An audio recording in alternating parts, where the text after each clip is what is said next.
Saludo a todos los presentes, a las personas y a las representantes de las comunidades, las autoridades que están aquí el día de hoy. Pero antes de empezar a hablar, veníamos pensando con algunas personas que tal vez valdría la pena un minuto de silencio, porque estamos aquí justamente también para recordar la masacre de los 27 campesinos de Izabal. Entonces, pido un minuto de silencio.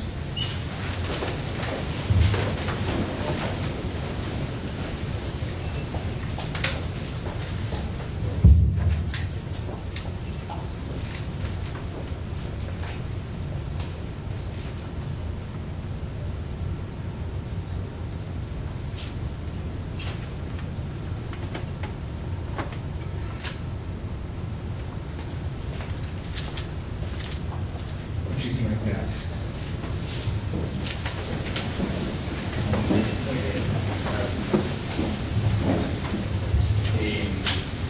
Estamos, toda la oficina, a quien nos de representar, estamos muy contentos de estar aquí el día de hoy en el Petén. Creemos que es un momento importante, sobre todo porque hemos logrado salir todos, con todas las autoridades, etcétera, al departamento del Petén, y para nosotros es un honor que nos reciban aquí el día de hoy.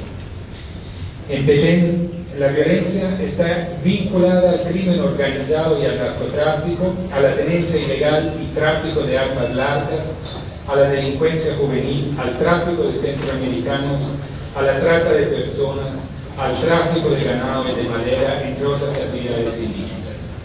La ubicación fronteriza con Belice en México, las grandes tensiones de selva, ríos de enorme caudal y territorios prácticamente deshabitados son propicios para estas actividades, cuyas estructuras delictivas operan con medios y armamentos que superan ampliamente a las fuerzas de seguridad pública. Eso no lo decimos nosotros como oficina, lo dijo en 2004 la Oficina Regional de Minúa en Petén, prácticamente cuando cerró las puertas la misión aquí en el departamento. Después de 7 años transcurridos, las causas estructurales que generan la inseguridad y la violencia en Petén no parecen haber cambiado. La masacre de las y los 27 campesinos del pasado 15 de mayo en Petén generó un gran impacto a nivel nacional e internacional, tanto por la dimensión de su crueldad y sadismo, como por el mensaje de terror dirigido a la población en general, particularmente a la población petenera. La masacre logró tocar la fibra humana más sensibles al interpelarnos sobre cómo nuestras sociedades han llegado a rayar en la barbarie. El objetivo de este espacio de diálogo y reflexión es de buscar una respuesta adecuada a las víctimas y familiares de la masacre, así como a las comunidades del Petén que han permanecido en el olvido. Ante la insuficiente presencia de las instituciones del Estado y atención y solidaridad de la sociedad guatemalteca y, permítanme decirlo muy francamente, de la comunidad internacional, las comunidades hoy enfrentan una situación de vulnerabilidad. Algunas de las principales autoridades nacionales y locales, así algunas personalidades en materia de seguridad y justicia, nos acompañan el día de hoy aquí para escuchar la situación de los derechos humanos que se vive en el Petén, dar una respuesta, o sea posible, institucional ante la necesidad de expresar y reflexionar de manera conjunta sobre las rutas más efectivas para combatir la impunidad. Cabe recordar que en Petén es el tercer departamento con mayor incidencia de muerte violenta en el país. 103 homicidios fueron registrados de enero a mayo de 2011. La masacre de los 27 campesinos, salvo por sus dimensiones y crueldad, no fue algo de la cual no se habían visto las señales. En noviembre de 2010, la Oficina del Alto Comisionado de las Naciones Unidas para los Derechos Humanos en Guatemala realizó una misión de observación a petición de un conjunto muy amplio de comunidades de los municipios de La Libertad y San Andrés. Dichas comunidades se organizaron para acudir al Congreso de la República y exponer una serie de demandas relacionadas con el ejercicio de sus derechos. La oficina visitó las comunidades ubicadas en la Ruta Betel, Ruta El Naranjo y comunidades que viven en los parques nacionales Laguna del Tigre y Sierra de Lacandón, identificando algunas de las causas estructurales que explican la situación de deterioro de la seguridad. Debido a la porosidad de la frontera y a la extensión territorial, el norte-occidente del país, del Petén, se ha convertido en una zona de tráfico de droga y armas, así como de redes de tráfico de migrantes y trata de personas. La falta de certeza jurídica ha propiciado también un proceso de concentración de la tierra, permitiendo la operación de grandes fincas ganaderas que no solo han tenido un impacto devastador en el ecosistema, sino que además han sido utilizadas como mecanismo para el lavado de dinero y zona libre para el narcotráfico. Las comunidades se han encontrado en medio de todo este proceso en una situación de extrema vulnerabilidad. La oficina recibió denuncias sobre estrategias para despojar a los campesinos de su tierra de trabajo, así como sobre amenazas y coacciones para que trabajen en las fincas ganaderas y mecanismos de control e intimidación que impiden su libre movilidad.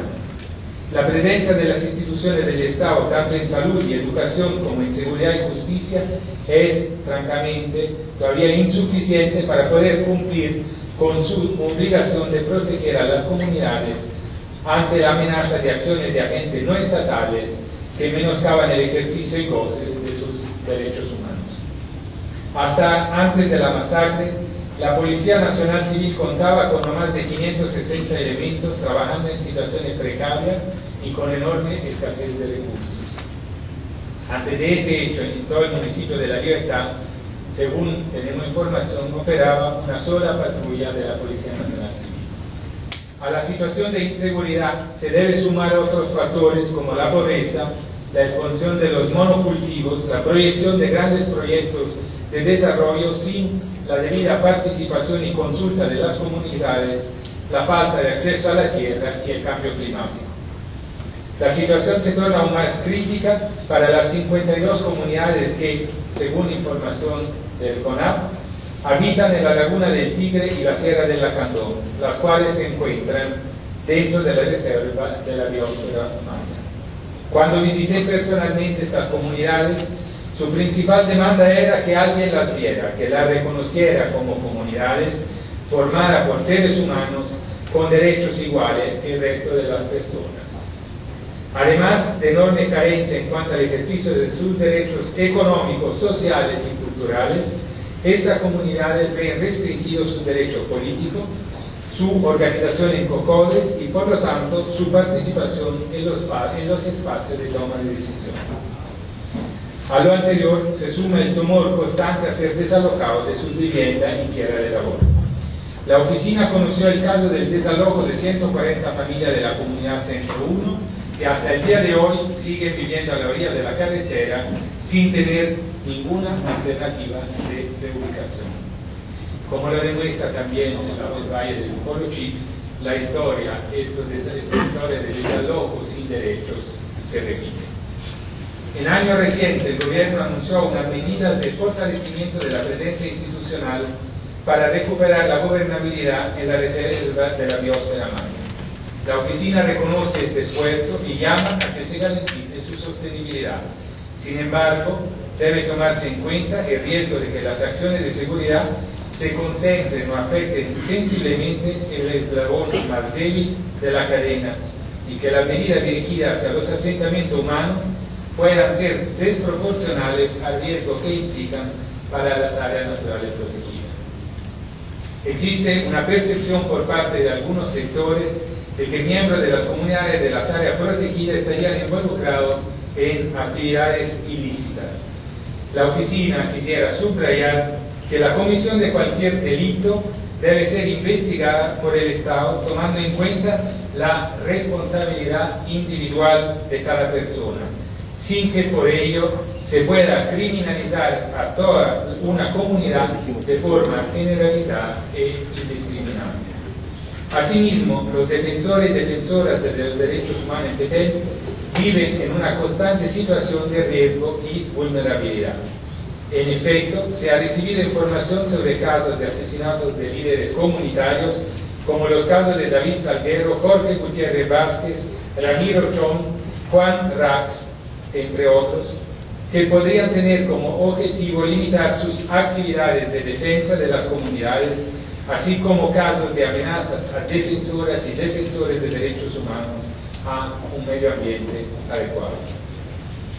Analizando los obstáculos estructurales, queda claro que la respuesta ante la inseguridad y violencia en el Petén debe ser integral y participativa.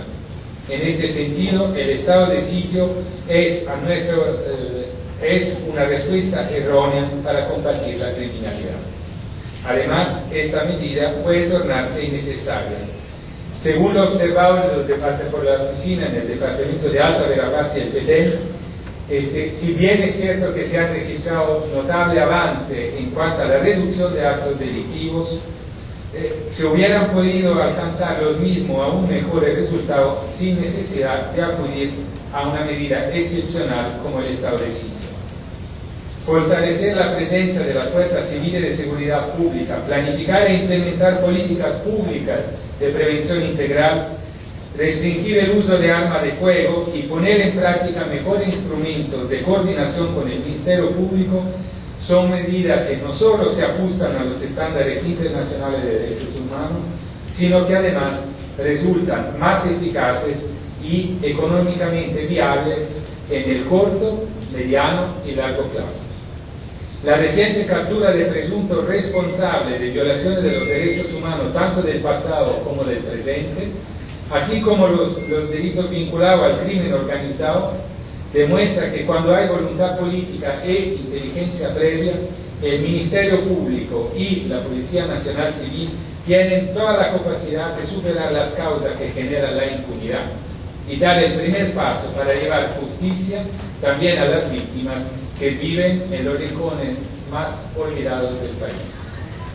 El hecho de que hoy las autoridades nacionales y locales estén participando en este conversatorio es un signo de esperanza para las y los peteneros. El título de este foro es Petén, cuantos más, el camino para superar la impunidad. ¿Por qué este título? Porque es importante para toda la sociedad guatemalteca preguntarse cuántas víctimas más habrá antes de una respuesta efectiva. Por las víctimas de la masacre y por sus familiares no hay que dejar que los hechos queden en el olvido, que nuestra capacidad de indignación desfallezca y, por lo tanto, las autoridades tienen el deber de hacer todo lo posible y que está en sus manos para llevar la justicia a quienes han perdido la esperanza en ella y para prevenir y evitar a toda costa posibles hechos de violencia en el futuro. Muchísimas gracias.